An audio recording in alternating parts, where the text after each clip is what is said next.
పెడితే ఈ రోజు దీని మీద మూర్తి గారు మధ్యవర్తిత్వం చేస్తున్నాడు, అంబర్పేట శంకర్ మధ్యవర్తిత్వం చేస్తున్నాడు. వాళ్ళకి కావాల్సింది పైసలు. మీ ఇద్దరు మధ్య, మీరు సెలబ్రిటీలు కాబట్టి, మీరు గిస్మత్ బ్రాండ్ ఉంది కాబట్టి, మీకు ఆస్తులు ఉన్నాయి కాబట్టి, రెండు దిక్కుల పైసల పరంగా మీరు ఇద్దరు గట్టిగా ఉన్నారు కాబట్టి, మీ దగ్గర ఎంత కొంత కోటో 2 కోట్లు 4 కోట్లు ఏదైనా సెటిల్మెంట్ లో భాగంగా వసూలు చేసుకోవచ్చు, కూర్చున్న దగ్గర పైసలు వస్తాయని వాళ్ళు మధ్యవర్తిత్వకు వస్తున్నారు. అంతకుమించి ఏం లేదు ఆడ. సో పెద్ద మీకంటే గజ్జి కుక్కలు నయం రా, మీకంటే గజ్జి కుక్కలు నయం.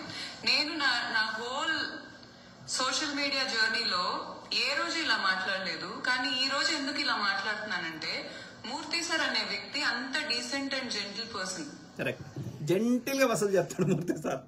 తీర్మానం వల్ల మాస్ గా వసూలు చేస్తాడు. ఈయనేమో రఘు జర్నలిస్ట్ ఏమో సాఫ్ట్ గా వసూలు చేస్తాడు. అట్లనే ఆయన మూర్తి గారు కూడా జెంటిల్ గా వసూలు చేస్తాడు. తీర్మానం వల్లనే మాస్ గా వసూలు చేస్తాడు. కానీ మీరు అందరు చేసేది అదే పని. తీర్మానం వల్ల దగ్గర 2000 కోట్లు ఉన్నాయంట. నా అంచనా ప్రకారం రఘు జర్నలిస్ట్ దగ్గర 100 కోట్ల, ఒక 50 కోట్లు అన్నీ ఉంటాయి, 50 నుంచి 100 కోట్లు. మూర్తి సార్ దగ్గర కూడా 400-500 కోట్లు ఈజీగా ఉండి ఈ ఎట్లా వచ్చినాయి వీళ్ళకి? ఆడ జర్నలిజం చేస్తే రాలే వీళ్ళకి. అన్ని అడ్డదారులే. ఏం లేదు. అడ్డదారులు అంటే ఏంది? నువ్వు డ్రగ్స్ చేస్తున్నావు, నువ్వు ప్రాస్టిట్యూషన్ చేస్తున్నావు, నువ్వు భూములు కబ్జా పెడుతున్నావు, దొంగ వ్యాపారాలు చేస్తున్నావు, ట్యాక్సులు కడతలేవు, ఏదో ఒక లంగ కథలు పడతావు. వీళ్ళందరూ బగ్గ పైసలు సంపాదించిన వాళ్ళందరూ న్యాయంగా వ్యాపారం చేసావు, న్యాయంగా ట్యాక్సులు కట్టి సంపాదిస్తున్న తక్కువ మంది. ఓకే, కాబట్టి వాళ్ళ యొక్క బలహీనతలు పట్టుకొని వాడు దోసుకున్న దానికి వీడు 10 రూపాయలు 20 రూపాయలు వీడు వసూలు చేసుకుంటుండు. అంతే, ఎక్స్టార్షన్.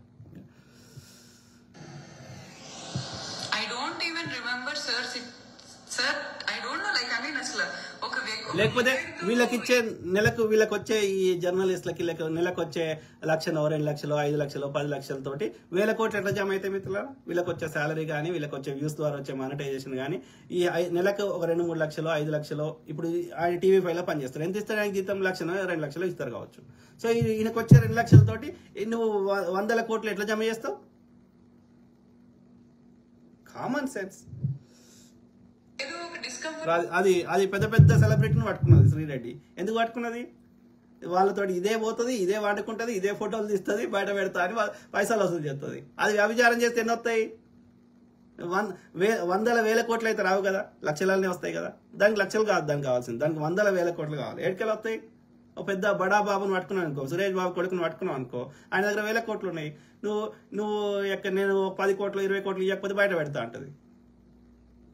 అది అమెరికాకి వచ్చింది, ఇవంతటో ఇట్లనే చేసింది. ఇట్లా వస్తారు కదా విజిటింగ్కి, వచ్చి ఇట్లా H1B మీద ఉంటారు కదా. H1B అంటే అదే ఈ స్కిల్డ్ వర్కర్ లేబర్. సో ఈ స్కిల్డ్ లేబర్ వీని దగ్గర $2,000 మాకు తెలిసిన, అంటే ఫ్రెండ్కి వాళ్ళ ఎక్స్పీరియన్స్ చెప్తున్నాడు. సో $2,000 అన్నది అంటాను ఒక షాట్ వేస్తే. సో వాడు 15 నిమిషాలకు 20 నిమిషాలకు గంటకు వాడు $2,000 అంటే ఎంత అవుతుంది? ఇంచుమించు 1,00,000. అంత తీసుకొని వాడు పోయిండు, వేసిండు, అన్ని అయిపోయినాయి. ఇది వాడిని తెలియకుండా ఫోటోలు వీడియోలు తీసింది. ఇక నీ కుటుంబ సభ్యులకు పెడతా, నీ ఫేస్బుక్ లో పెడతా, ఇంకో దగ్గర పెడతా అని చెప్పి వాళ్ళ దగ్గర 5 లక్షలు 10 లక్షలు వసూలు చేసింది. అంటే దీని మెయిన్ వ్యాపారం ఏంది?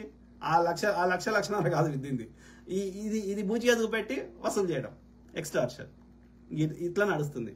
సో అట్లయితేనే వాళ్ళు పెద్ద అమౌంట్ సంపాదిస్తారు. వాడికి నచ్చకపోయినా వాని కుటుంబ సభ్యుల ముందట వాడిని బట్టలు లేకుండా సమాజంలో పెడతా అంటే వాడు ఏం చెప్తాడు? నచ్చకపోయినా అప్పు చేసైనా, దోస్తులను అడిగైనా, లేకపోతే దాచుకునే ఏమన్నా ఉంటే అన్ని తీసి దీనికి ఇచ్చేస్తుంది. దీనికి 1% మానవత్వం లేదు. అదేం తప్పు.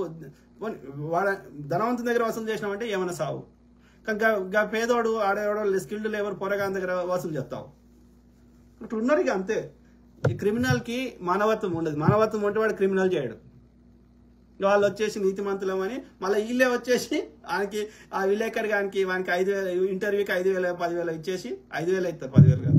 సో ఇప్పుడు అదాన్ వాడి పేరు ఎంత ఉన్నది, సుధీర్ అంటాడు. వీళ్ళందరికీ ఏంది?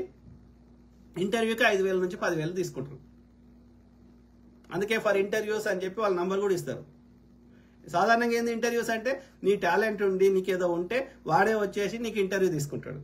కానీ వీళ్ళంతా అది చేస్తలేరు. వీడు నీకు నంబర్ ఇస్తాడు, నువ్వు ఏం కావాలంటే చెప్పుకో, అది తప్ప రైటా తర్వాత ముచ్చట. 5,000 నుంచి 10,000 ఇంటర్వ్యూ తీసుకుంటారు. ఇంటర్వ్యూలు ఎవరిదైనా ఇంటర్వ్యూ చేస్తారు. పైసలు వాళ్ళు వ్యాపారం చేస్తారు. వీళ్ళంతా దొంగలు. జర్నలిజం చచ్చిపోయింది. అనిపించింది కదా. నేను చాలాసార్లు కలిసాను సార్. నీ అయితే ఏంటి ఇప్పుడు ఇప్పుడు ఏం చేస్తారు వీళ్ళు, చాలాసార్లు కలిసాను సార్ని, అయితే ఏంటి అనేది కట్ చేస్తారు 10 seconds 30 seconds. ఇప్పుడు అది పెట్టిర్రు అనుకో, అది వైరల్ అవుతుంది. వీళ్ళు అరే ఇవి ఎన్నిసార్లు కలిసిందా సార్ని, కలుసుడు అంటే ఏమిది మన భాషలో, వేసుకున్నాడే కదా. ఇలా రోడ్లను పడి తిరుగుతున్నాడు అని బిడ్డని కన్నాక నా పొట్ట మీద చేతులేసి తోసి నన్ను ఫిజికల్ గా అబ్యూజ్ చేసి నన్ను ఇంత టార్చర్ చేసి నన్ను రోడ్డునేసి నన్ను ఇంత టార్చర్ పెడతా. అప్పుడు పెట్టినప్పుడు ఏం చేసినావమ్మా, పెట్టిండు అనుకుందాం, అతనికి యాంగర్ కంట్రోల్ లేదు, ఏదో కోపంలో ఆవేశంలో సాధారణంగా చేసే అవకాశాలు ఉన్నాయి. నువ్వు చెప్పింది కరెక్ట్. వాడిని రెచ్చగొట్టాడు అంటే వాడికి వాడు మళ్ళీ ఉల్టా అన్నాడు, మొగడు కొట్టుడు ఏదో ఒకటి చెప్తాడు, చేసిండు కావచ్చు. మరి చేసినప్పుడు ఏం చేసినావమ్మా, నిద్రపోయినావా? ఆ రోజే పోలీసులకు కాల్ చేసి ఇది గృహహింస కేసో షీట్ హింసో పిలవకపోయినావు, నెక్స్ట్ టైం చేయకపోతుండే కదా. ఆ రోజేమో కాముకుంటుంది, ఆ రోజేమో నీ దగ్గర ఇన్సిడెంట్ అయినప్పుడు సపోర్ట్ చేయరు. 3 ఏళ్ళకి 5 ఏళ్ళ తర్వాత వచ్చి నువ్వు రెచ్చగొట్టింది నువ్వు అని రెచ్చగొట్టింది అంతా 7 ఉంటుంది.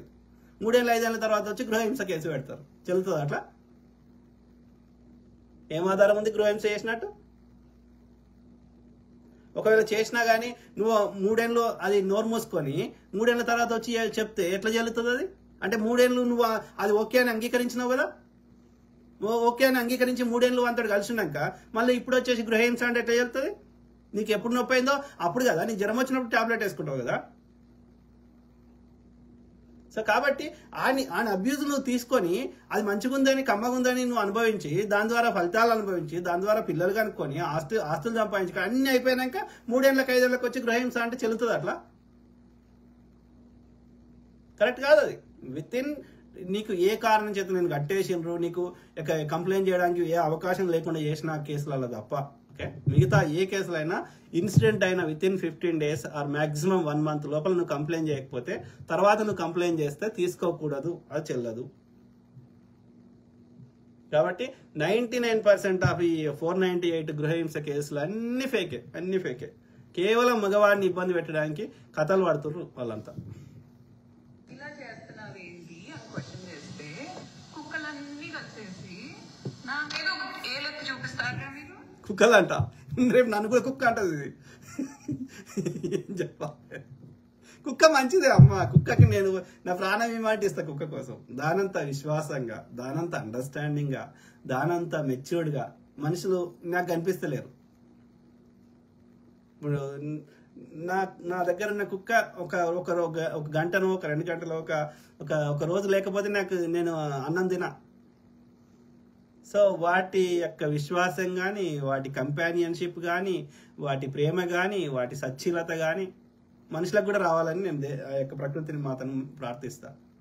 సో నువ్వు కుక్కతోటి పోలుస్తున్నావు అంటే నాకు చాలా బాధ అవుతుంది. చాలా గొప్ప జీవులు.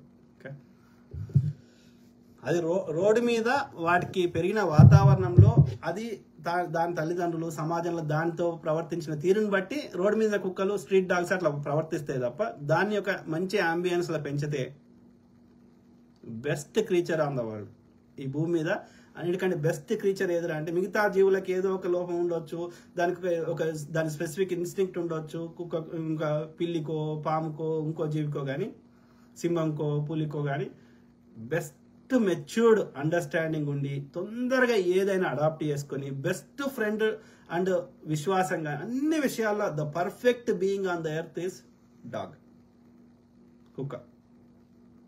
మీరు కుక్కను పెంచుకోండి, మీకు సెక్యూరిటీ కెమెరాలు కూడా అవసరం లేదు. 4 కుక్కలు పెంచుకోండి, మీ దరిదాపులకు కూడా పట్టాడు. Best security system in the world. దానికి ఏం పెడతావు? ఇన్ 2 years నువ్వు దానికి ఒక వ్యాక్సినేషన్ ఇస్తావు, డైలీ మంచి ప్రోటీన్ ఉన్న ఫుడ్ పెడతావు, అంతే. అంతకుమించి దానికి పెద్ద మెయింటెనెన్స్ కూడా ఉండదు. సో కుక్కని ఎవరైనా అంటే వాళ్ళు పాపం చేసిన వాళ్ళు అవుతారు. ఇది నేను గంటాపరంగా చెప్తా. మంచి జీవులు భూమి మీద కుక్కలు, best friend to human being.